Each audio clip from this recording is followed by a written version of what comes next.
Gostaria de dar as boas-vindas a todos que estão aqui no templo, aos que estão nos visitando nesse dia, aos que estão em casa também assistindo esse culto. Nós estamos dando abertura agora ao culto que encerra o mês da mulher, né? Que nós estamos comemorando esse mês da MCM. Então é com muita alegria que nós temos mais um culto aqui voltado para a temática, né? Que o Ministério da Mulher adotou, que é o mesmo tema da igreja, né? Então, vamos falar juntos o tema da nossa igreja, irmãos? Tempo de recomeçar. Vamos ler o texto, né? A divisa que está em Neemias 2, versículo 5b.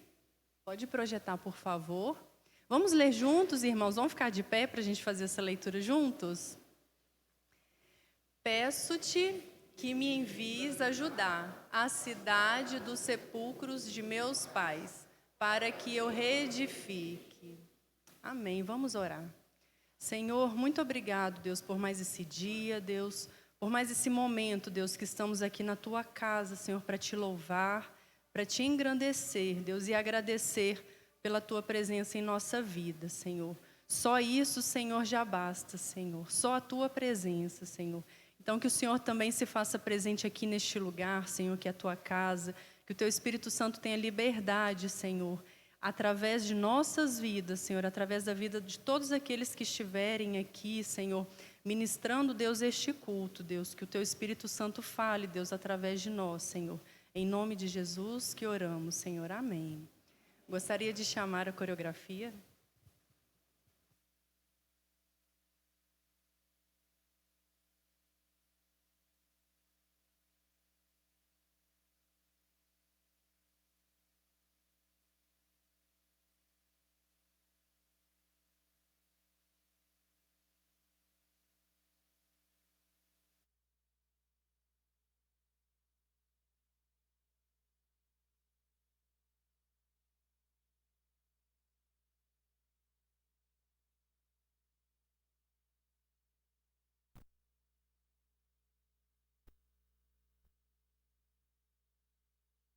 No secreto, tu me achas, tu me cobres com graça.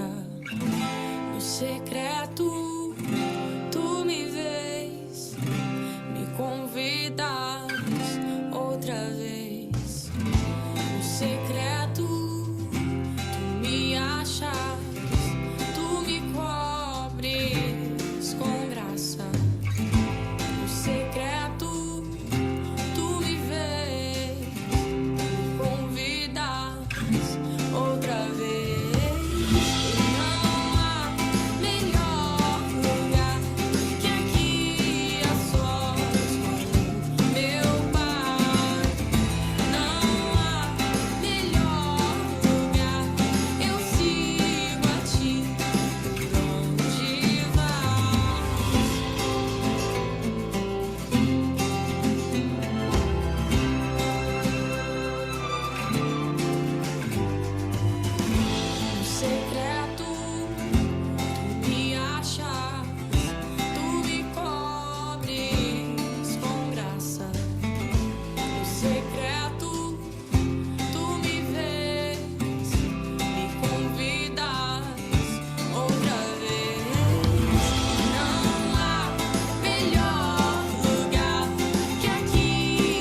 Irmãos, eu trouxe aqui uma breve reflexão antes da gente iniciar o louvor, né? Eu gostaria que a gente fizesse a leitura aqui do livro de João, capítulo 8, e nós vamos ler dos versículos 1 ao versículo 11.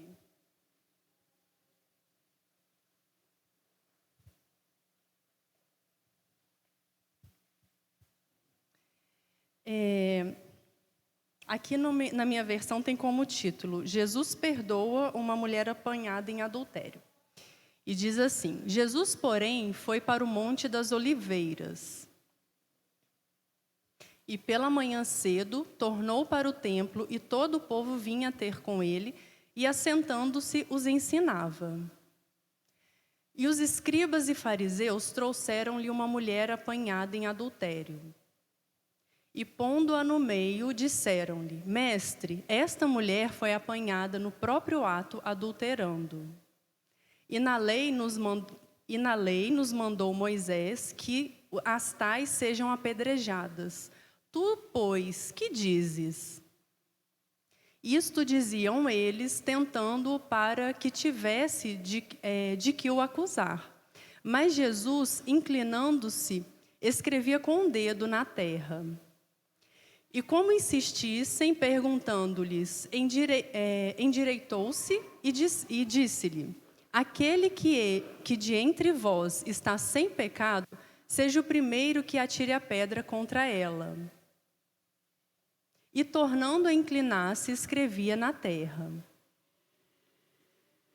Porém, ouvindo eles isso, acusados pela consciência, saíram um a começar pelos mais velhos, até os últimos. Ficou só Jesus e a mulher, que estava no meio. E endireitando-se Jesus, e não vendo ninguém mais do que a mulher, disse-lhe: Mulher, onde estão aqueles teus acusadores? Ninguém te condenou? E ela disse: Ninguém, Senhor. E disse-lhe Jesus: Nem eu também te condeno. Vá-te e não peques mais.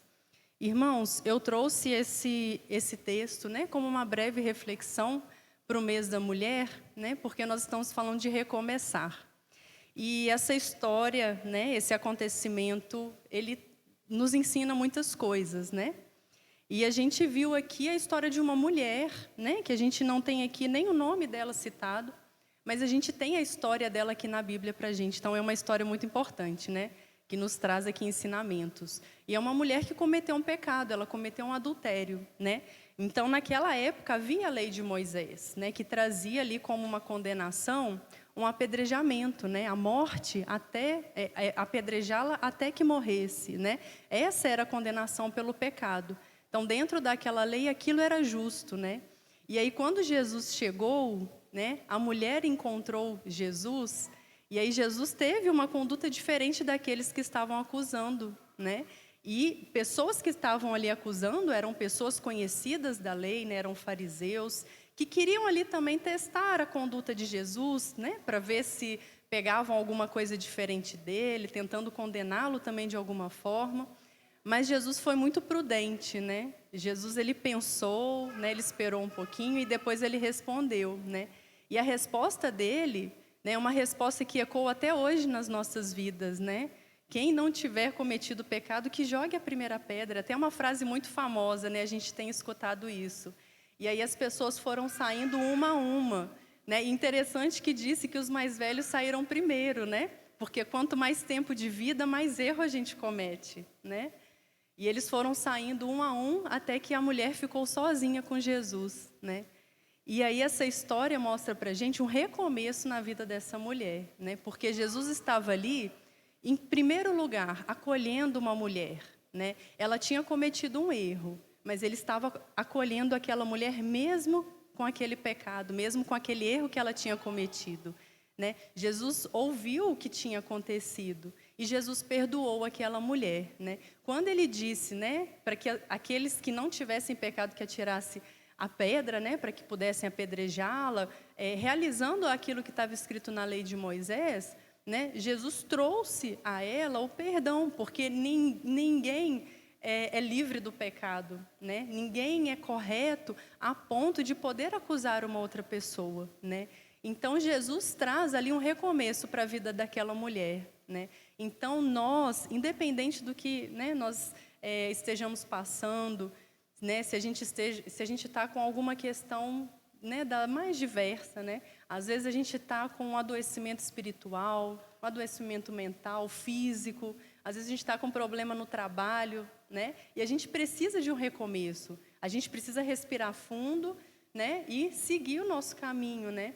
Essa mulher fez isso quando ela encontrou Jesus, né? Esse ponto do recomeço para ela foi o encontro com Jesus, né? E algo que eu gostaria de chamar a atenção também é para o versículo que diz assim, lá no versículo 9, no finalzinho, ficaram só Jesus e a mulher, né? Então, no momento em que a mulher ficou a sós com Jesus, ela teve uma conversa mais íntima com ele, né? Então, o nosso recomeço, independente do que, né, a gente precise recomeçar, ele precisa começar com a nossa intimidade com Jesus, com o nosso relacionamento mais próximo com ele, né? E aí a gente está aqui na igreja hoje, então aqui na igreja a gente não consegue ter essa intimidade, esse relacionamento? Claro, a gente está aqui para a gente poder se fortalecer juntos, né? Caminhar juntos, se alimentar da palavra, louvar, agradecer.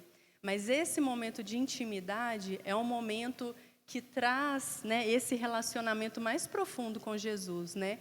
Então, o que eu gostaria de deixar aqui para vocês, né, no mês da mulher, né? E eu trouxe essa temática porque realmente Jesus tinha um olhar muito carinhoso com as mulheres, né? Mesmo num tempo em que as mulheres eram tão desvalorizadas, Jesus sempre era acolhedor, era atencioso e valorizava as mulheres, né?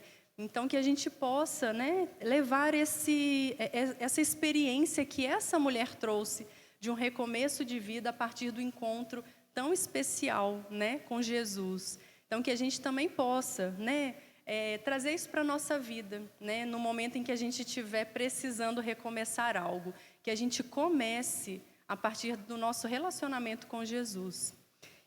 Eu vou convidar agora o Ministério de Louvor para continuar o culto.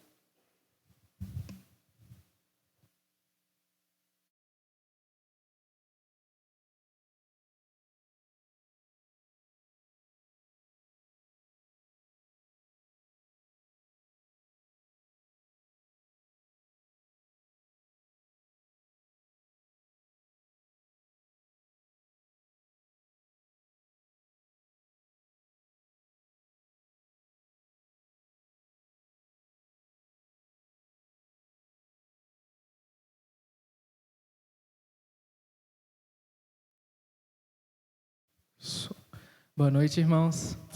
Vamos estar nos colocando de pé para estar louvando o nome do nosso Deus mais uma vez.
oportunidade que temos, Senhor, de estar aqui na Tua casa, Senhor. Que o Senhor possa estar abençoando cada um de nós nessa noite, meu Deus. Que o Senhor possa estar falando dos nossos corações durante esse culto, Senhor Deus, e durante também os próximos cânticos, Senhor. Em nome de Jesus, amém.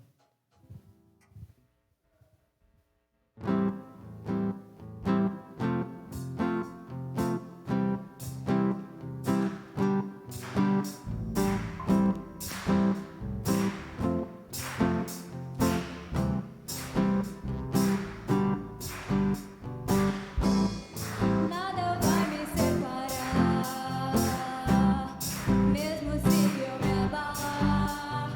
Teu amor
momento, os irmãos terão também a oportunidade de trazer à frente os dízimos e as ofertas.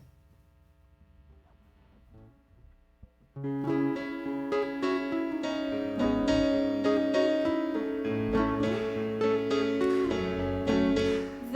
a ti, deixo todo o fardo aos teus pés. Venho a ti, pois ouvi falar de quem tu és. Estou aqui,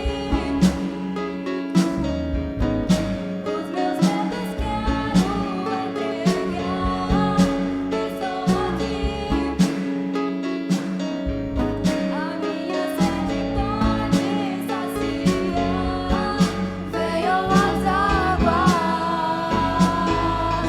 e bebam da fonte de águas vivas, ao som das águas. O que estava morto volta à vida.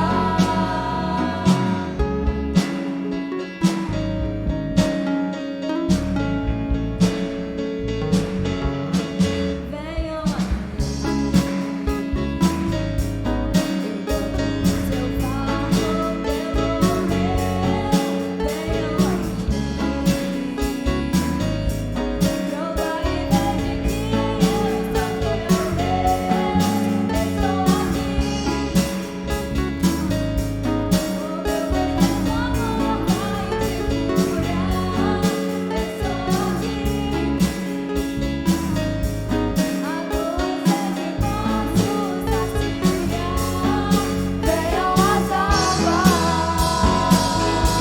e bebam da fonte de águas vivas, ao som das águas. O que estava morto volta à vida. Venham as águas e bebam da fonte de águas vivas, ao som das águas. O que estava morto volta à vida. Eu sou o que sou, Deus de Israel, e todos meus pensamentos superam os teus. Eu vou saciar aquele que beber, irá viver para sempre, para sempre, para sempre, para sempre. Venham as águas e bebam da fonte de águas vivas, ao som das águas. O que estava morto volta à vida. Venham as águas e bebam da fonte de águas vivas, ao som das águas. O que estava morto volta à vida.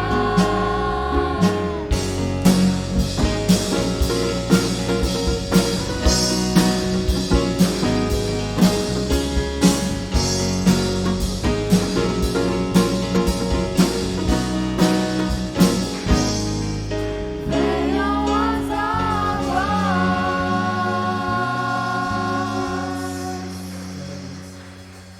Feche seus olhos, vamos estar orando. Senhor, meu Deus, muito obrigado, Senhor, pelos dízimos e ofertas que foram depositados no teu altar, Senhor.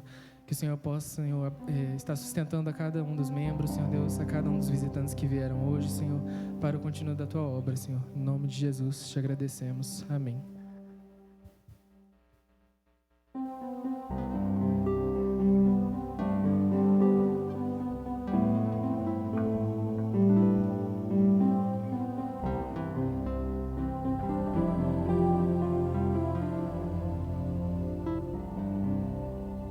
Minha fé não está firmada nas coisas que podes fazer. Eu aprendi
irmãos podem se sentar.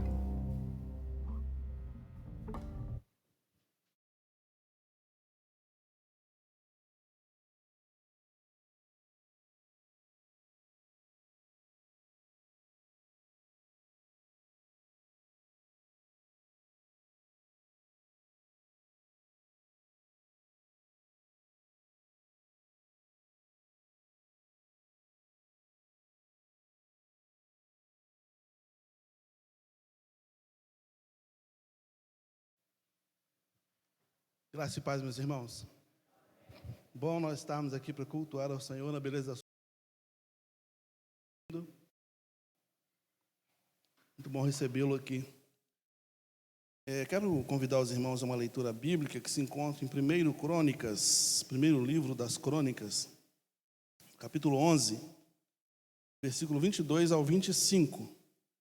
Hoje pela manhã, nós lemos Mateus 4, de 35 a 41, onde nós falamos sobre recomeçar depois das tempestades.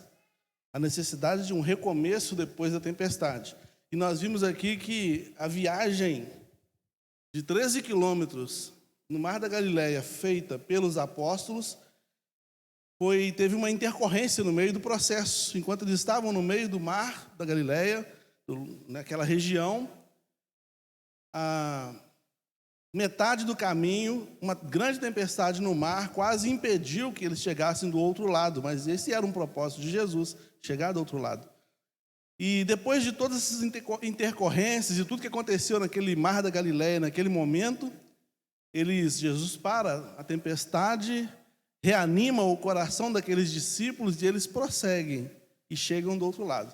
Então a necessidade de nós fazermos algumas coisas, como foi falado pela manhã, para nós podermos recomeçar em meio às tempestades que a vida oferece, né? Depois você dá uma conferida lá na internet, o recomeço depois da tempestade.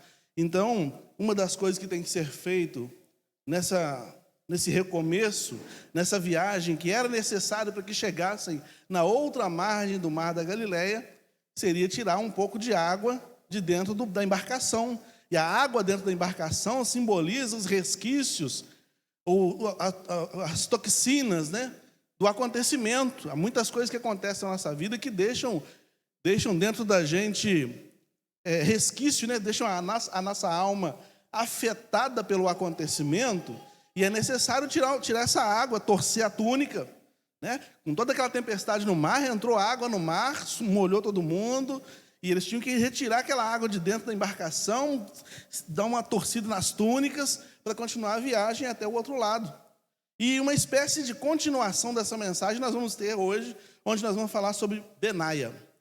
Benaia, um personagem bíblico muito importante, pouco falado, inclusive, mas muito importante. Nós vamos ler o texto hoje, nesse momento de 1 Crônicas 11, de 22 a 25, que diz assim: Também Benaia, filho de Joiada, filho de um homem poderoso de Cabzeel, grande em obras, ele feriu a 2 heróis de Moabe e também desceu e feriu um leão dentro de uma cova no tempo da neve. Também feriu ele a um homem egípcio, homem de grande estatura, de 5 côvados, e trazia o egípcio uma lança na mão, como órgão de do tecelão. Mas Benaia desceu contra ele com uma vara e arrancou a lança da mão do egípcio e com ela o matou. Essas coisas fez Benaia, filho de Joiada, pelo que teve nome entre aqueles 3 poderosos. Eis que dos 30 foi ele o mais ilustre, contudo, não chegou aos primeiros 3. E Davi o pôs sobre os da sua guarda. Vamos orar? Senhor, obrigado pela leitura da Tua palavra. Obrigado porque aqui nós temos a oportunidade de sermos doutrinados, de sermos orientados de acordo com a Tua palavra. E isso faz diferença na nossa vida. Isso vai aprimorando a nossa caminhada com o Senhor. E peço que o Senhor faça isso mais uma vez. Não é pela pessoa que fala com o Senhor, mas pelo Espírito do Senhor que fala aos nossos corações. Usa a vida do Teu servo, usa a vida da Tua serva, Carla, sejamos nós instrumento nas tuas mãos, ó Deus, para a transmissão dessa palavra poderosa, e que ela chegue no nosso coração, ó Deus, de tal maneira que possa mudar muita coisa dentro da gente e nos ajudar, ó Deus, na nossa caminhada, em nome de Jesus. Amém. Então, pela manhã, nós falamos sobre a tempestade no mar, a necessidade de recomeçar, de avançar apesar das tempestades. E agora nós vamos falar sobre Benaia. E você vai falar assim, o que isso tem a ver? Vamos caminhar aqui, vamos ver o que tem a ver. Benaia, então, as poucas coisas que fala sobre ele nas Escrituras, diz que ele estava contado entre os grandes heróis, ou os grandes... a guarda especial de Davi. Davi tinha em torno de 37 homens, que eram homens muito valentes, eram poderosos, eram homens... Só para você ter uma ideia, quando Davi assumiu o trono, foi constituído rei em Hebrom, esses homens invadiram a cidade de Jebus, depois chamada Jerusalém, conquistaram a cidade de Jebus e deu de presente para Davi. Por isso Jerusalém é chamada cidade de Davi. Porque Davi falou assim, essa cidade é estratégica, ela é no monte, e ela é cercada uma cadeia de montanhas ao redor dela, e uma sede do nosso governo lá naquela cidade ia ser top. Aí o pessoal falou, deixa com a gente, Davi. Eles fizeram um esquema, 37 homens, fizeram um esquema, dominaram a cidade, conquistaram a cidade e deram de presente para Davi. Para você ter uma ideia do poder desses homens. E entre esses 37 homens, haviam 3 que eram poderosíssimos, eram mais poderosos, eram mais habilidosos do que os outros 30, do que os outros 34. Eram mais habilidosos, quer dizer, mais do que os outros 33, a gente vai chegar lá. Eles eram muito habilidosos. Chegou um momento que Davi estava sendo perseguido por Saul, se esconde numa montanha, numa caverna, e Saul faz um acampamento embaixo, ele está perseguindo Davi, ele faz um acampamento embaixo, ao redor de uma fonte de águas. Claro, eles estavam no deserto, onde tinha água, fazia acampamento, para descedentar os soldados, os animais, enfim. E aí Davi está naquela caverna, lá em cima, ele fala assim, eu estou com sede, eu queria beber aquela água que está lá no meio do acampamento dos filisteus. E esses 3 valentes, eles descem, atravessam o arraial dos filisteus, exército inimigo. Eles pegam água sem serem vistos. Sem serem vistos. Eles pegam um pouco de água daquela e sobem até a montanha e dá para Davi. Está aqui a água. Aí Davi, esse pessoal é bom mesmo, hein? Esse pessoal é bom. Eles ficaram invisíveis aqui aos olhos do inimigo, foi lá, pegou água e trouxe para mim. Então, para você ver a habilidade desses homens, a Bíblia diz que os homens de Davi eram homens ambidestros. Ambidestros quer dizer, eles lançavam flechas tanto com a direita quanto com a esquerda. E espada também, eram homens poderosíssimos. Alguns deles com um lançador de pedras, uma funda ou talvez uma atiradeira, atingia um fio de cabelo a uma certa distância. Eram muito bem treinados. Mas a Bíblia vai falar que Benaia não foi contado nem entre esses 3 mais treinados. Ele foi superior a esses 3. Benaia tinha uma habilidade maior do que os outros 36 do exército de Davi. E aqui a gente viu um retrato da história de Benaia, né? Vamos lá. Benaia fazia parte, então, da guarda especial de Davi. Benaia comandou o exército de mercenários de Davi. Houve um momento em que Davi precisou de contratar soldados de aluguel.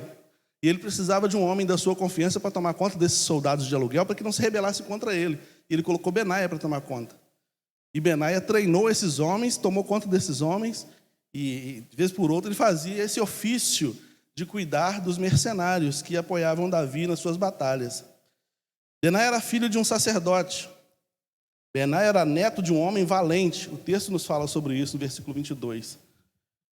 Benaia, o texto fala aqui conosco, nos informa que ele matou... Coloca de novo, por gentileza, o David, para mim aí, o 11:22.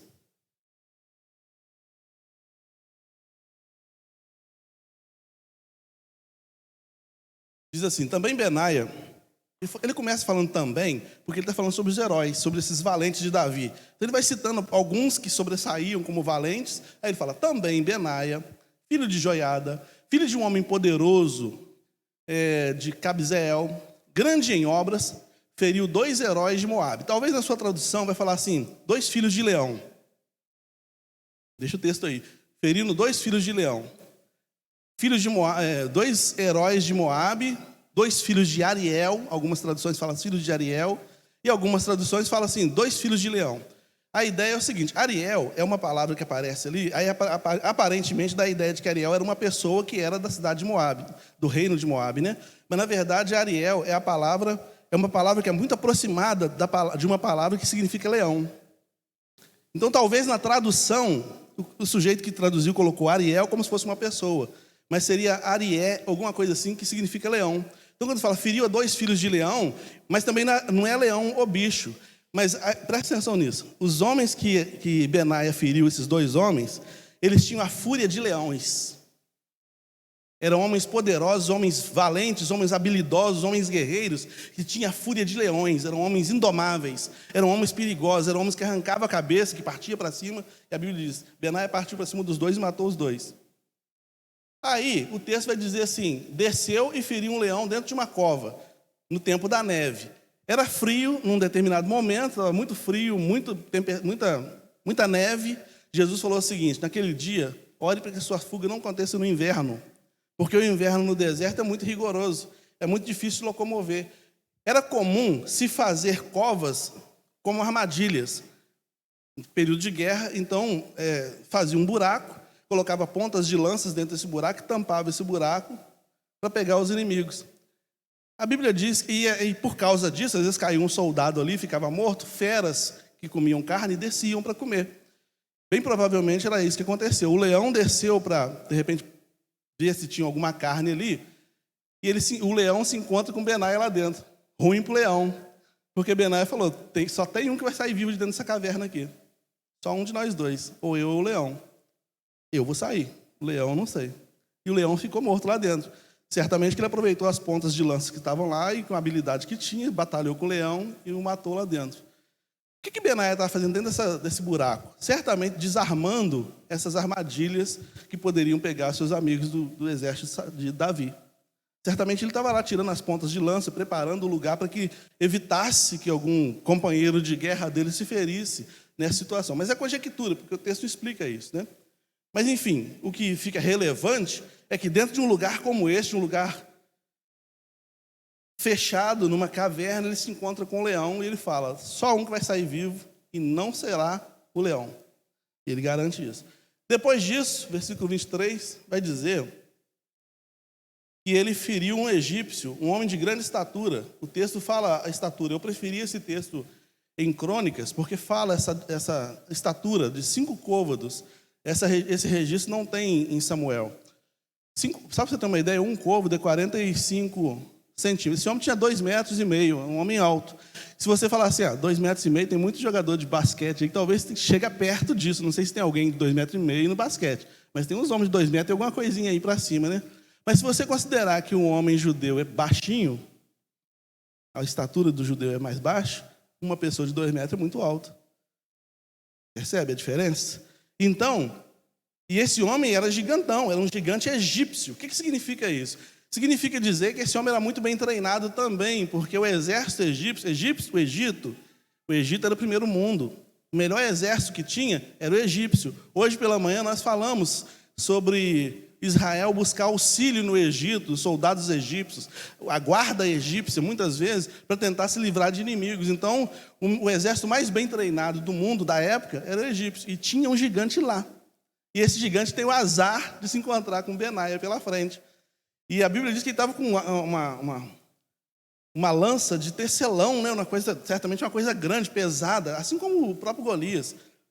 E Benaia passa por cima dele, Benaia só tinha na mão um pedaço de pau. Ele só tinha na mão um pedaço de pau. E o homem vinha lá com a lança de tecelão e toda aquela estatura, e armadura e tudo mais para cima do Benaia. E Benaia passa por cima dele. O matou, né? Arrancou a lança da mão dele, a mão do egípcio, e com ela o matou. Posteriormente, Benaia se torna general das tropas de Salomão. Aliás, Benaia, ele compra as ideias de Davi, ele era muito leal a Davi. E Davi queria colocar Salomão no trono. Na verdade, Salomão não deveria ser o rei de Israel, porque dentro da dinastia é o filho mais velho.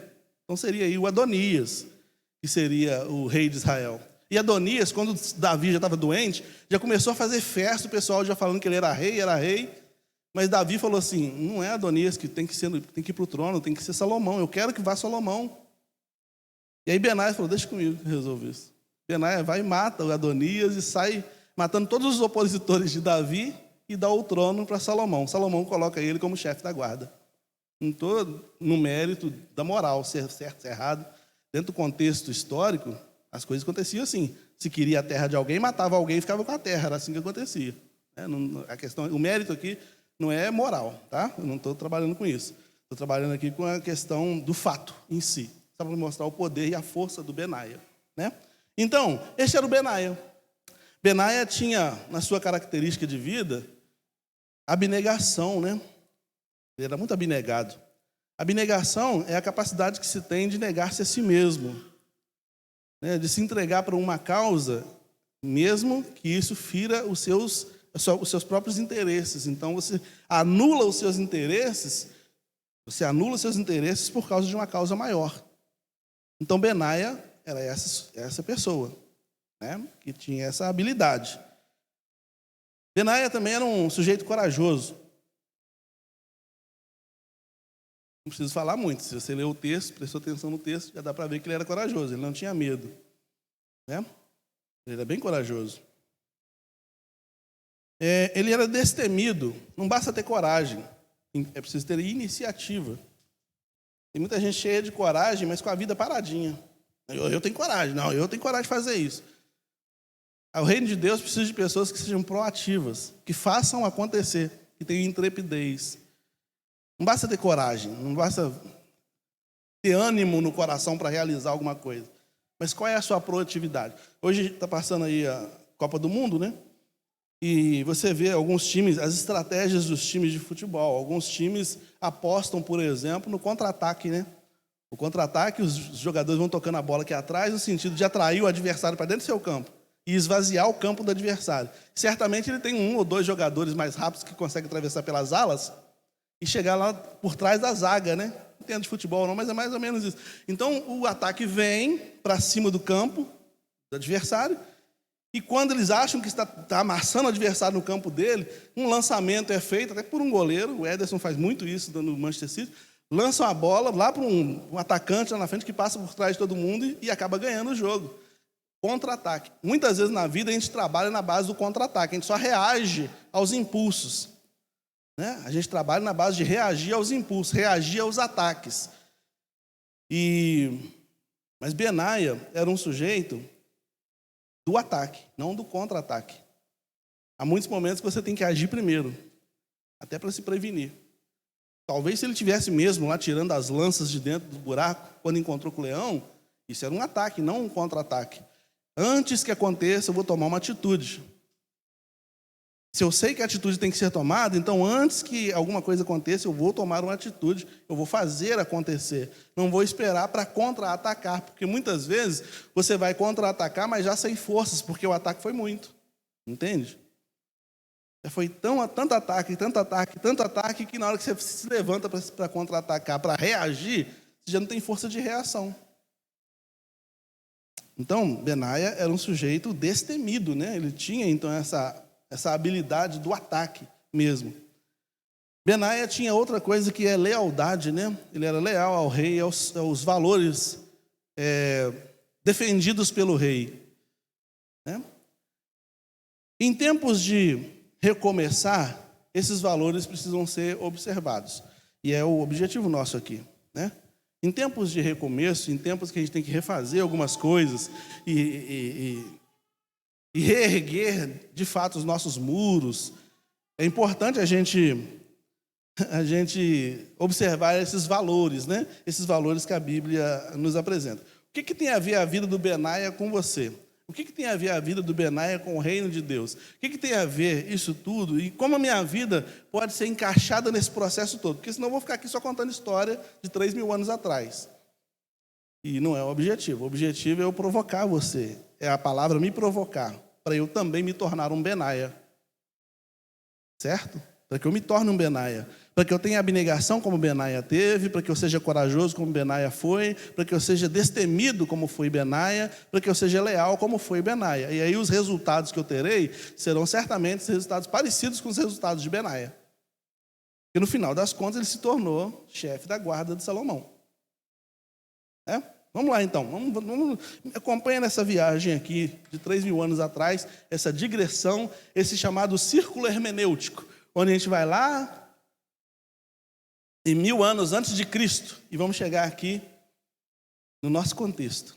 E você vai ver que você talvez tenha grande possibilidade de se tornar um grande Benaia. Bom, Benaia é um nome exótico, né, diferente, mas eu conheci uma pessoa que se chamava Benaia. Alguém aqui já conheceu alguém que se chamava Benaia? Quando eu tinha em torno de 8 ou 9 anos de idade, a minha irmã na escola estudava com a menina, e a menina se chamava Benaia. E era curioso, porque era um nome diferente, mas todo mundo já sabia. Na minha sala tinha Sanatiel, Raquel, um monte de nome bíblico. Benaia é diferente.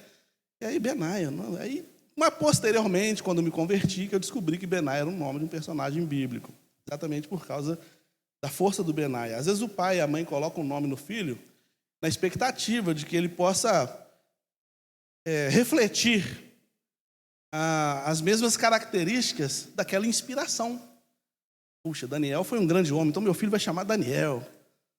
Puxa, Ezequiel foi um grande homem, então meu filho vai chamar Ezequiel. Ezequias foi um grande rei, meu filho vai chamar Ezequias. E assim, às vezes, os pais vão adotando essa expectativa, né, colocando esses nomes nos filhos. Lembro muito pouco da Benaia, afinal de contas tem 40 anos que eu a conheci. Mas vamos lá. Abnegação. Jesus, assim como Davi, também precisa de uma guarda especial. E a guarda especial de Jesus é a igreja. Ele fala, edificarei a minha igreja. E as portas do inferno não prevalecerão contra ela. As portas do inferno não prevalecerão contra a igreja de fato de Jesus. E a igreja de fato de Jesus, ela tem características de Benaia. Porque o tempo todo a igreja é atacada e ela precisa recomeçar. Ela precisa recomeçar, ela precisa se refazer, ela precisa manter suas estruturas, principalmente a estrutura espiritual. Então precisa ter o espírito de Benaia, né? Precisa pairar sobre a vida da igreja. Vamos lá então aqui, abnegação. Foi Jesus que falou que precisamos nos negar, né? Negue-se a si mesmo, tome cada dia a sua cruz e me siga. A sua força consiste em negar-se a si mesmo. A sua força é essa, negar-se a si mesmo. Porque, irmãos, um dos maiores inimigos que nós temos, ou talvez o maior, não sei, que nós temos, é a gente mesmo. Se você der a você mesmo autorização para ser o que quiser ser, o seu fim é destruição. A Bíblia diz, lá no Provérbios, parece que 16, há caminhos que ao homem que parecem ser bons, mas o seu fim é a morte. Porque o homem, desde que foi criado, desde que o pecado entrou no mundo, depois da criação do homem, quando o pecado entra no mundo, o homem se tornou autodestrutivo. Então tudo que a nossa carne faz, caminha para a própria destruição. Por isso que Jesus falou, negue-se a si mesmo, porque você está infectado com um vírus, o vírus do pecado. E todo comando que você dá, como se fosse um computador, você dá um comando num computador que está com vírus, ele vai abrir páginas que você não queria abrir, mas o comando que você deu é recebido de outra forma. Ele tem outra reação. Por isso, negue-se a si mesmo. Então Jesus falou, olha, negue-se a si mesmo. Benaia negava a si mesmo seus interesses pessoais para defender os interesses de Davi. Eu e você precisamos nos negar a nós mesmos para defender os interesses do reino. Benaia defendia os interesses do reino que Davi estava construindo. E ele era uma das personagens principais que ajudava na construção deste reino que Davi estava construindo, solidificando. Eu e você também somos peças fundamentais neste reino que está sendo edificado, o reino de Deus. Então começa por negar a nós mesmos. Começa por essa situação aí. Jesus falou, olha, se alguém quiser vir após mim, não é obrigado, mas se quiser vir após mim, se quiser ser meu discípulo, se quiser me me ajudar na construção deste reino que durará para sempre e fazer parte desse reino, tome cada dia a sua cruz, né? Negue-se a si mesmo, tome cada dia a sua cruz e me segue. O caminho é esse. A fórmula é essa. Benaia fazia isso por um reino terreno. Benaia fazia isso pelos interesses de Davi e, posteriormente, pelos interesses de Salomão. Eu e você somos chamados a fazer isso pelos interesses de Jesus e por um reino que durará para sempre. Outra coisa que a gente vê no Benaia é a questão da coragem. Benaia era corajoso. O texto diz aqui o seguinte: ele entrou na caverna, e na caverna ele deu de cara com o leão. Ele falou, ou eu ou o leão. A caverna aqui pode simbolizar meu próprio coração, minha própria alma. Há leões rugindo dentro de mim. Há leões poderosíssimos rugindo dentro de mim.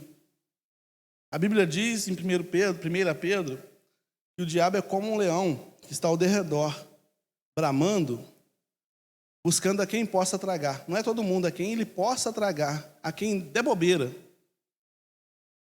Quem que ele pode tragar? Aquele que é lavado e remido pelo sangue de Jesus, a Bíblia diz que o diabo não toca. Então esse ele não pode tragar. Ele tem vontade, mas ele não pode. Quando o leão chegou perto de Daniel, por exemplo, aquele ali ele não podia tragar. Não é isso? Daniel foi jogado numa cova também de leões, os leões estavam ali, mas eles não puderam tocar no Daniel. Essa carne aí é ungida. Essa aí você não vai tocar, não. Por uma razão que só Deus é capaz de explicar. No posterior da vida, no andar da carruagem, nas viradas de página que a vida dá, outros irmãos cristãos foram devorados por leões. Mas Daniel não foi, ficou registrado. Por uma razão que só Deus pode explicar. Chega lá no céu, você pergunta para Deus. Por quê? Que no século I muitos foram despedaçados por leões, e ainda hoje muita gente é esquartejada em nome de Jesus, mas Sadraque, Mesaque e Abednego não pegaram fogo, Daniel não foi tragado pelo leão. Por quê? Não sei. Mas o leão citado lá em 1 Pedro, trata-se do inimigo. E ele está buscando a quem possa tragar. A quem ele vai tragar? Aquele que não é corajoso para enfrentá-lo. Porque Tiago vai dizer assim, resisti ao diabo e ele fugirá de vós. Não está escrito? Se está escrito, funciona. Resistir ao diabo e ele fugirá de vós. Resistir ao leão e ele fugirá de vós. Mas para resistir ao leão, para resistir ao diabo, tem que ter coragem. Tem que ter coragem. E Benaia naquela caverna, e você no interior da sua vida, das cavernas da vida, né? Do nosso coração, da nossa alma, a gente encontra com muitos leões ali dentro, se a gente deixar, devora a gente. Vai devorando. Hoje pela manhã nós falamos sobre isso.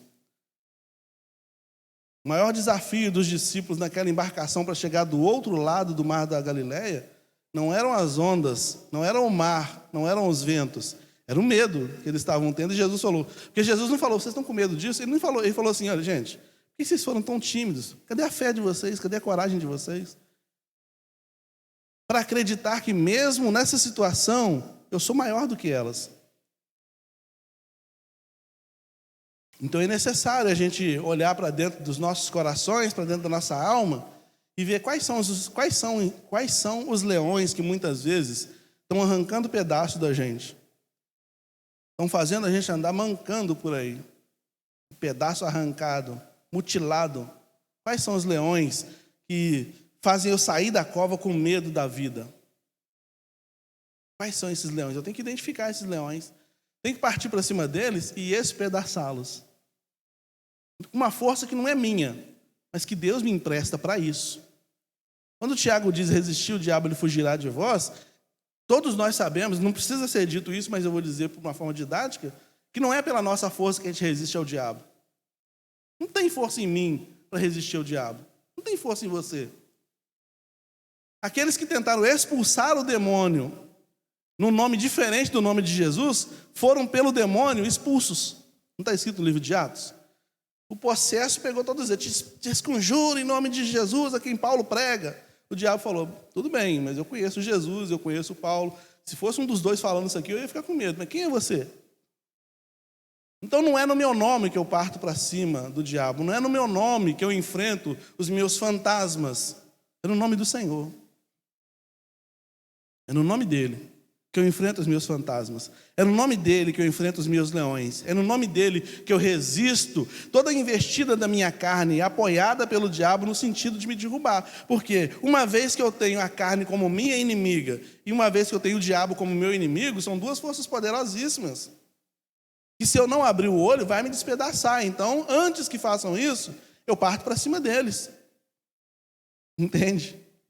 Antes que eles se levantem contra mim, eu levanto-me contra eles. Em nome de Jesus. Foi o que o Benaia fez. Muitas vezes, irmãos, a gente perde batalhas do lado de fora porque a gente não tem coragem de enfrentar as batalhas do lado de dentro. A primeira luta do Benaia foi contra 2 homens do lado de fora, via pública. Mas para ele enfrentar um gigante depois, o texto na sequência, não sei se por que razão que a sequência é essa, mas antes de enfrentar o egípcio, ele num tempo de neve, enfrentou um leão dentro da caverna. O que significa um tempo de neve? Um tempo difícil, um tempo de escassez, um tempo de pouca mobilidade, um tempo de plantação escassa, um tempo de dificuldade. Sabe?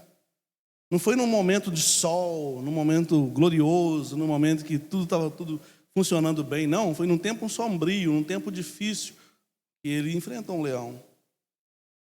Então, nos seus momentos de dificuldade, nos meus momentos de dificuldade, é bom a gente dar uma olhadinha para dentro da nossa alma e bater um papo com a gente.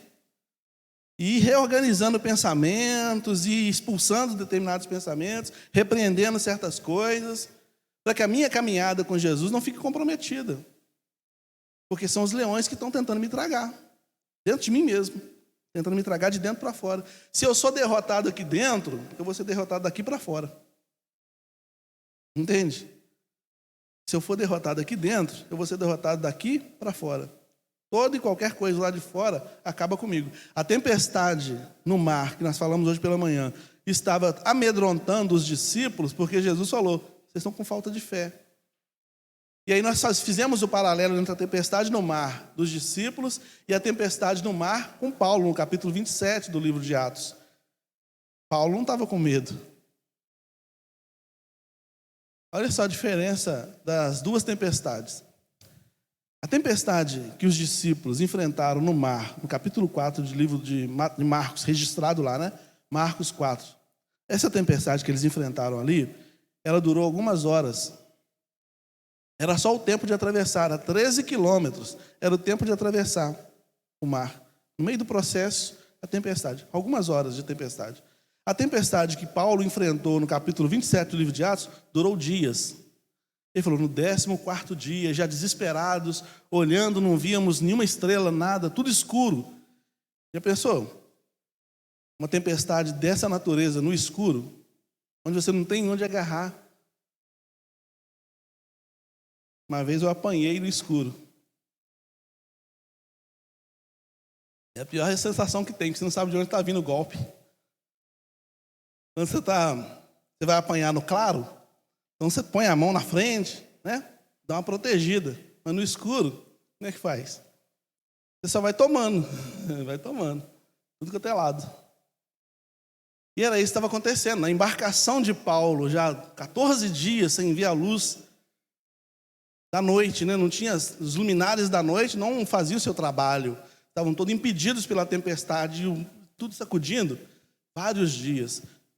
E Paulo estava firme. Ele estava firme do lado de fora, porque o lado de dentro estava bem consolidado. Então, meu irmão, arruma sua caverna aí. Tira as armadilhas de dentro da sua caverna. Entende? Lá na caverna que ele estava, tinha pontas de lanças. Que era perigoso para o homem morrer ali, morrer um leão ali. Ele estava lá tirando aquilo tudo lá, tudo indica que era isso, né? Tirando todas as armadilhas. Tira as armadilhas de dentro da sua alma. Na caverna da sua alma, tira tudo. Para que você não fique aprisionado aí. Porque se você perder aqui dentro, você perde do lado de fora. Qualquer neblina é uma grande tempestade. vai te colocar no campo do vitimismo, né? Vai te colocar no campo das derrotas, da desistência, do não recomeço. Tudo é muito difícil, porque tomar a vida e seguir adiante é muito difícil. Retomar a vida e seguir adiante é mais difícil ainda. E se você está enfraquecido, é mais difícil ainda. Então arruma a sua casa. Põe a sua casa em ordem. Põe a sua casa em ordem para você continuar avançando, né? Foi o que Benaia fez. Tenha coragem para encarar, porque muitas vezes a gente não tem coragem para olhar para dentro da gente e falar, não, peraí, eu tenho que me confrontar aqui e resolver essa questão dentro de mim. Tem decisões que são difíceis. Tem conversas que são ásperas, mas são necessárias. Né? São necessárias. Por isso que Jesus diz lá em João 16:33, tenha bom ânimo. Tenha bom ânimo, tenha coragem. Por isso que Romanos 12:2 vai falar, transforme-se pela renovação do vosso entendimento. Me transformar pela renovação do meu entendimento significa eu colocar em prática a palavra e deixar que a palavra me confronte e me transforme. Não é só para eu ter um conhecimento intelectual. Hoje nós aprendemos sobre Benaia. Que benção. Não conheci esse tal de Benaia, não. Que mensagem boa. Gostei de saber sobre Benaia. Aplica o Benaia na sua história, então, na sua vida. Mas aí é mais difícil. A Bíblia diz que a palavra tem que virar carne, não é isso? O verbo se fez carne. Se fazer de carne, quer dizer, tem que ser praticado. Tiago vai carimbar essa fala de Jesus quando ele diz, se você, diante da palavra, foi iluminado por ela, como um espelho, né? Ela te escaneou, fez você perceber tudo que precisa ser mudado, e você continua sem mudar, então você não é um praticante da palavra. Ela te escaneou, ela te mostrou, o problema está aqui, aqui e aqui. E aí, vamos mudar? Amanhã eu mudo. Amanhã eu mudo. Não adiantou nada eu ficar sabendo que a palavra é isso, que a palavra faz isso. Não adiantou nada. Não adianta eu saber que Jesus cura se ele não me curou. Ou se eu não busco essa cura. Não adianta eu saber que Jesus me liberta se eu nunca fiz prova dele para me libertar. Entende? Seria só um conhecimento teórico. Então, Romanos 12:2, né? Transforme-se pela renovação do seu entendimento. Transforme-se por aquilo que você está conhecendo, está recebendo, por essa luz que está entrando.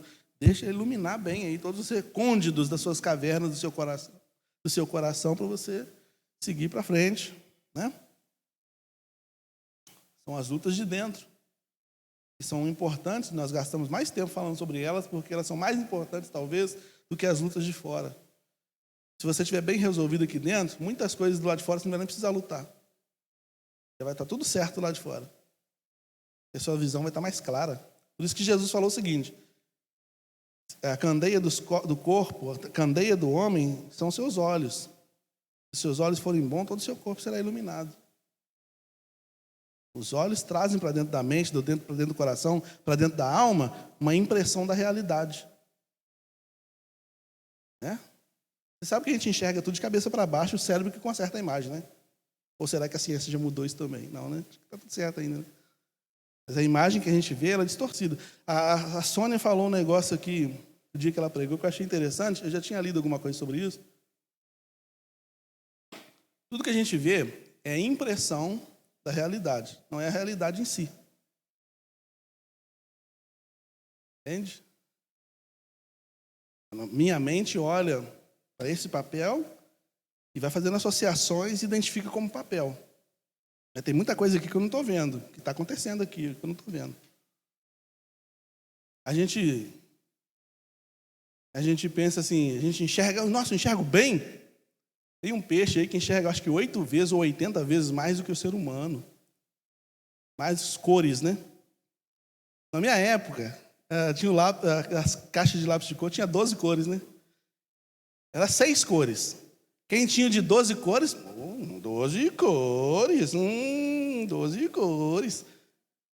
Hoje em dia, é magenta, eu não sei mais o que. O azul teve vários desdobramentos, o vermelho teve vários desdobramentos, o lilás teve vários desdobramentos. Hoje em dia, você tem que pegar uma mochila só para lápis de cor, levar para a escola. Vão se perceber. A realidade está sendo percebida agora com a tecnologia, com outras coisas, novas nuances, novas coisas que estão acontecendo. O apóstolo Paulo fala que Deus nos dá percepção do mundo visível e invisível. E aí a gente joga para a espiritualidade. O mundo invisível é o mundo dos anjos, não? O mundo invisível está acontecendo aqui, ó. Física quântica fala sobre isso. Né? Eu estou vendo só um papel azul aqui, ó. Pode ter muita coisa aqui que eu não estou conseguindo perceber. As impressões da realidade, então, são alteradas quando a minha mente também é alterada pelo Evangelho. Então, há muitas coisas que podem ser uma ameaça para me derrotar, que se tiver tudo resolvido aqui dentro, não será visto como uma ameaça. Será visto de maneira diferente. É o jeito como você está. Por isso você tem que arrumar aqui dentro primeiro. Entende? Por isso que o nosso coração, a nossa alma, é uma terra. Tem que ser preparada para dar fruto. Para jogar semente e dar fruto. Estava escutando um pregador falando sobre pessoas indesistíveis. É a palavra, claro, um neologismo, né? Ele inventou essa palavra. Indesistíveis. Você conhece gente indesistível? Você conhece alguém que não desiste nunca? Mesmo que não seja brasileiro. Uma pessoa que você vê que, meu Deus do céu, esse sujeito está firme. Está tudo dando errado na vida do sujeito, ele está de pé, não sei o quê. Aqui dentro está resolvido. Entendeu? Se resolveu aqui dentro, nada do lado de fora para. Agora, você conhece e eu conheço pessoas que desistem na primeira tentativa. Na primeira tentativa, o sujeito, não deu não, larga isso aí, não é para mim não. Deus não quis. Já vai desistindo. Porque não está resolvido aqui dentro. Então ele desiste. Entende? Não tem estrutura dentro.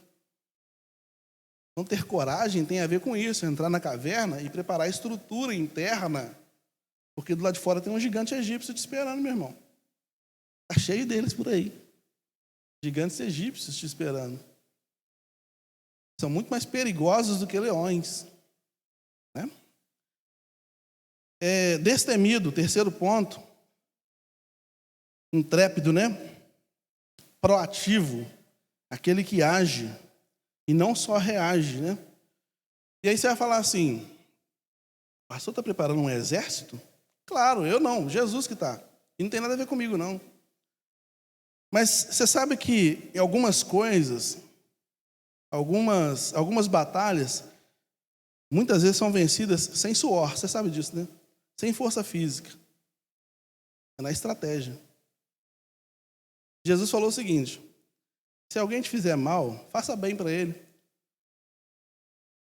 Isso não pede força física, isso pede estratégia. Faça bem para ele, você vai amontoar brasas na cabeça dele. É muito difícil, isso tem a ver com negar-se a si mesmo, mas é uma estratégia do reino. Se alguém te bater na face direita, vira à esquerda. Quando foram prender Jesus, chegou aquele pessoal todo armado, como se fosse prender um bandido. Chegaram para prender Jesus, ele se antecipou, chegou perto de todo mundo e falou assim, quem vocês estão procurando? Era todo mundo mais ou menos parecido, estava de noite, aquela guarda do templo, não tinha muito com sabedoria, não sabia muito bem quem era Jesus. A gente está procurando um tal de Jesus aí. Ele falou, sou eu. E o pessoal caiu. Então ele se antecipou. Isso é proatividade. Ele não ficou lá, Pedro, fica na frente aí. Se não chegar aqui, eu falo alguma coisa. Se não chegar, não, ele se antecipou, falou com os discípulos, fica todo mundo aí, deixa comigo. Eles estão procurando, sou eu. Então deixa que eu vou lá. É isso que Jesus nos ensina, ter coragem para enfrentar. Né? Proatividade. Né? Põe Mateus 7,12, por gentileza, David. Mateus 7,12. Vamos ver o que diz lá. Portanto, tudo que vós quereis que os homens vos façam, fazei-lo também vós, porque esta é a lei e os profetas. Ali fala sobre antecipação. Fala sobre antecipação. Se você quer ser amado, ame primeiro. Se você quer ser respeitado, respeite primeiro. Seja você o primeiro. O reino de Deus, ele fala sobre antecipação. Deus se antecipa às nossas necessidades. E todo aquele que é súdito do reino de Deus precisa ser alguém que tenha disposição de se antecipar. Aquilo que você quer que aconteça, invoque, faça acontecer. Não seja a pessoa que fica só reagindo, mas seja proativo, faça acontecer. Jesus falou o seguinte: se você for entregar sua oferta e lembrar que seu irmão tem alguma coisa contra você, e dentro da lógica, se a pessoa tem alguma coisa contra mim, o problema é de quem? É dela. É dela. Eu vou entregar minha oferta aqui e o problema é do Alexandre lá, que tem alguma coisa contra mim. Não tem nada com isso, Alexandre. Aí você se vira com... O Alexandre me deu um cano, ele que se vira com Deus. Eu vou entregar minha ofertinha aqui, mas o reino de Deus te manda antecipar. Vai lá e fala assim: Alexandre, eu te perdoo em nome de Jesus. E vou lá e entrego minha oferta. Difícil. É difícil. Mas é norma do reino, né? Tudo que você quer que aconteça contigo, faça acontecer na vida do outro. Seja proativo. Né?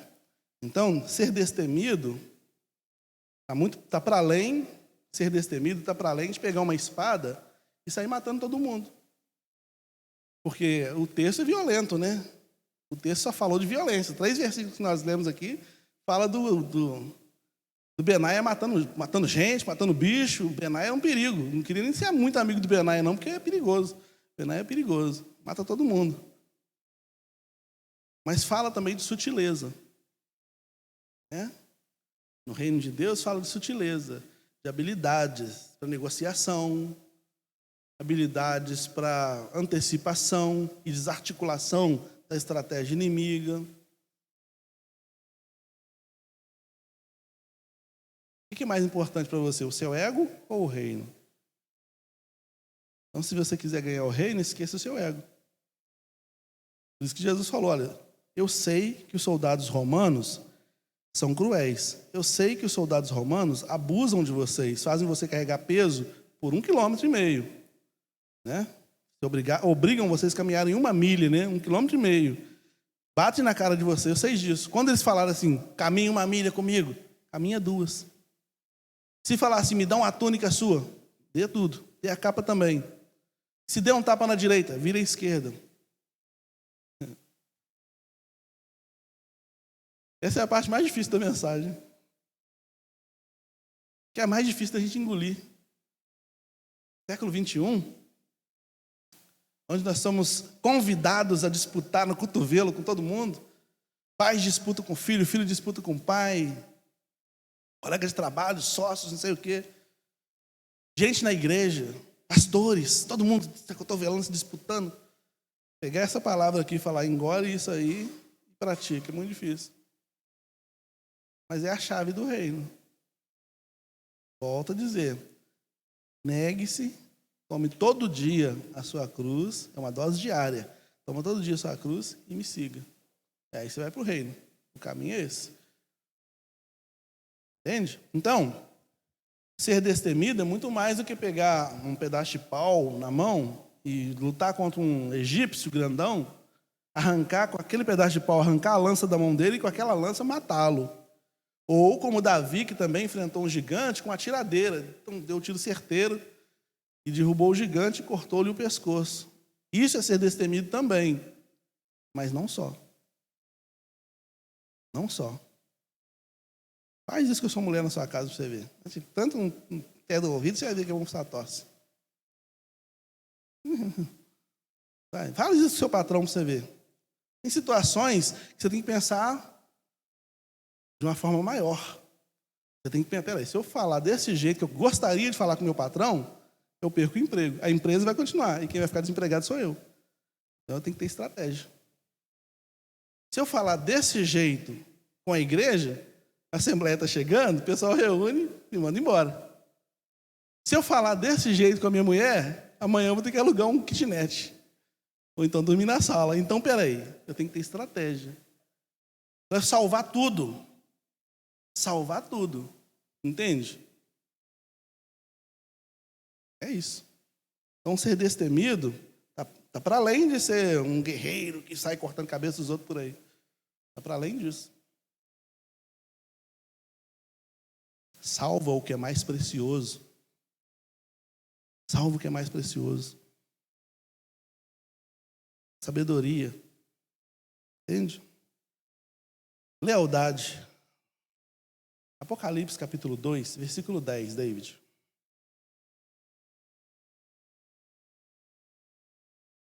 Benaia era muito leal a Davi. E Davi colocou ele como chefe da guarda, como um soldado especial, como alguém que tinha total confiança. Era o homem de maior confiança de Davi, era o Benaia. E naquele contexto era muito importante porque os reis eram ameaçados de serem mortos para alguém assumir o trono. Então, Davi foi ameaçado por Absalão, seu filho. Adonias já estava fazendo um complô para usurpar o trono.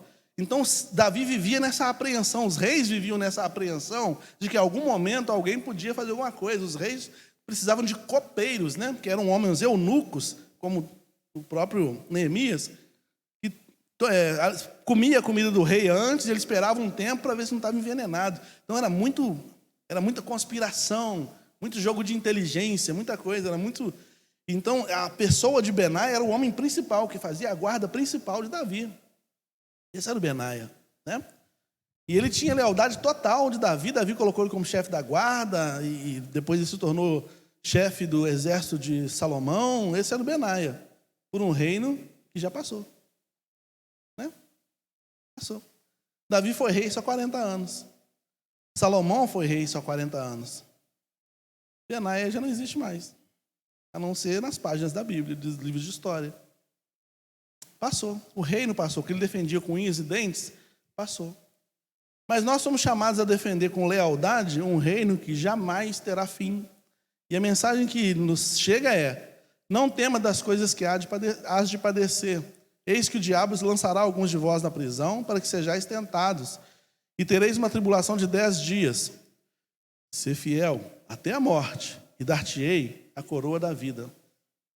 Enquanto Benaia estava se esforçando para ser reconhecido por Davi, reconhecido por Salomão, e ser honrado por Davi, ser honrado por Salomão, Jesus promete honrar aquele que é fiel ao reino.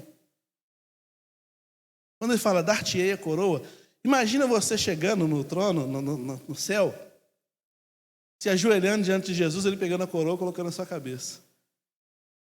Servo bom e fiel. Fostes fiel no pouco, está sendo colocado agora sobre o muito. O pouco é essa vida aqui. Porque 80 anos passam rápido. E 80 anos é a média de vida de um brasileiro. Quem está com mais de 40 aí já está pensando, meu Deus, eu estou na metade já do processo. Metade do processo. Um dia eu fui no médico, o médico falou assim, Cláudio, você está na metade da vida, né? Eu falei, meu Deus do céu, não fala isso comigo não, moço. Mas ele só falou a verdade, né?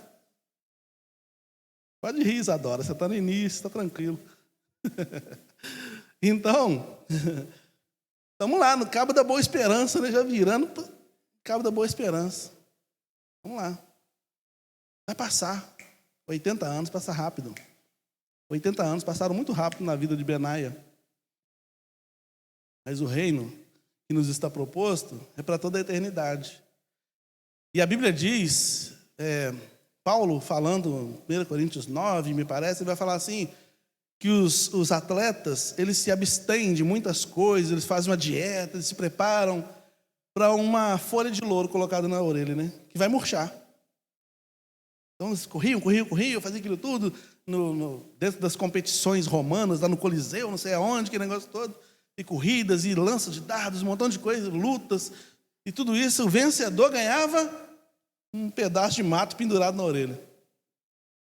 Pegava um pedaço de mato, colocava na orelha dele e ele ficava todo chique com aquilo, né? Aqui, tá vendo aqui? Que isso? Eu ganhei a corrida aí. 3 dias aquele negócio murchava e ninguém lembrava mais que ele tinha usado aquilo. Era isso. O imperador ia lá, ou sei lá, alguém delegado pelo imperador, pegava aquele pedacinho de mato, colocava na orelha dele e ficava todo comigo aí. Chega, quer perto de mim não. Coroa aqui, ó. Perto de mim não. Mas aí, Pedro vai dizer que nós receberemos uma coroa, e vai falar uma palavra bonita, imarcessível, né? Não sei nem falar direito. Quer dizer, que não murcha. Tem durabilidade para toda a eternidade. E quem vai colocar na minha cabeça e na sua? É o próprio Jesus. É o dono do reino. Ele falou, olha, Vitória, que bom que você chegou. Não dá nem precisar falar joelho aí, que já vai chegar perto de Jesus ajoelhado já, todo mundo. Todo joelho se dobrará. Ele vai pegar a coroa assim, ó. Tem alguém com as coroinhas maior, coroinha menor, mas vai colocar a coroinha e falar, servo bom e fiel. Essa não murcha nunca. Isso aqui é para você lembrar que você foi fiel no pouco. Aquela vidinha fraquinha, que uma gripezinha derrubava, que um vírusinho apavorava. Você foi fiel naquilo lá. Agora está aqui uma coroa toda a eternidade. Não vai murchar nunca. Então vale a pena ser leal ao reino, como Benaia foi leal ao reino de Davi.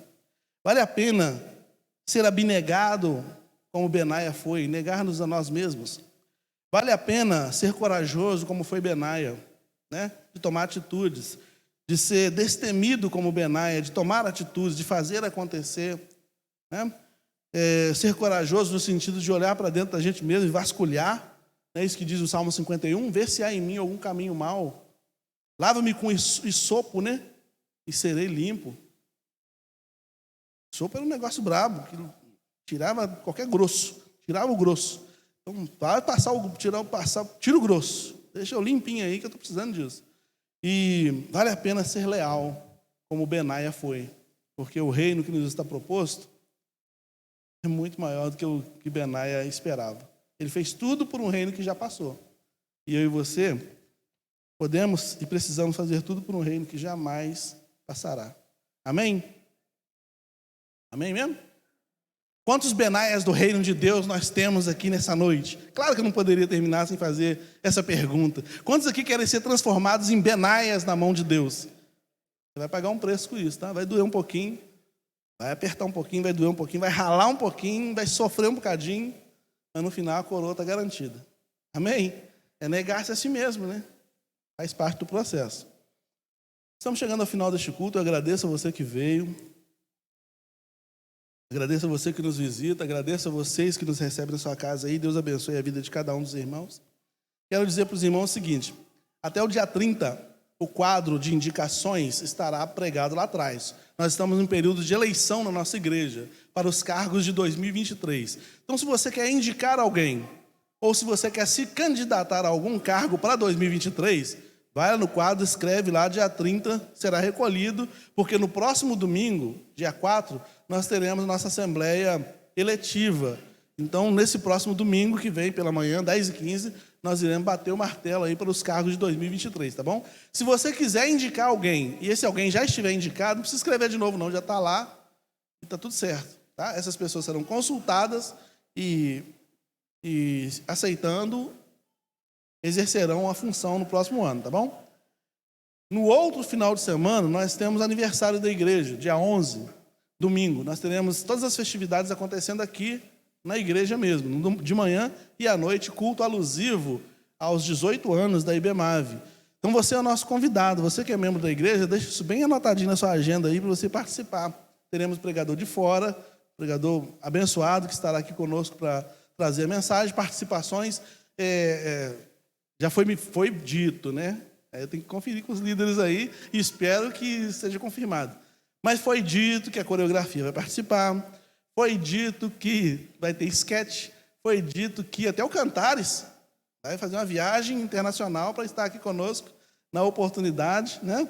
Para brilhantar as atividades aqui deste culto de aniversário. E você, meu irmão, que é membro da igreja, escolhe uma música aí, você que canta, né, direitinho, faz um solo, abençoa a igreja, 18 anos, né, que nós vamos comemorar aqui naquela oportunidade. Teremos bolo, né, e vai ser uma bênção, tá bom? Mas o que eu tenho que falar? Ontem nós tivemos uma ação evangelística realizada pela classe de adolescentes da nossa igreja. Foi uma bênção muito grande. Tá? Foi realizado na Avenida Brasil, uma bênção muito grande, teve repercussão na cidade, né? Algumas pessoas que passaram por ali fizeram comentários na internet acerca dessa mobilização da igreja, e este é o caminho, né? Pessoas que disseram assim, ainda há esperança, né? Porque recebi um bom dia de Bia, Helena, João, as crianças, né? A tia Cláudia fez um bom trabalho. Falou, crianças, nosso trabalho aqui é dar um bom dia caloroso para todo mundo que vinha transitando por aqui. Então as pessoas vinham caminhando, bom dia! O pessoal ficava feliz, recebia uma água na frente e foi uma bênção muito grande e foi muito bom mesmo participar daquele momento, tá bom? Que Deus nos abençoe, que outros momentos como esse aconteçam e que frutos desse trabalho acontecerão, mas que a gente possa ver algum frutinho, né? Está acontecendo. Tem pessoas que receberam ali alguma coisa, refletiram, não sei. A gente não sabe o que Deus faz. Nosso trabalho é só jogar a semente, germinar é com Ele, né?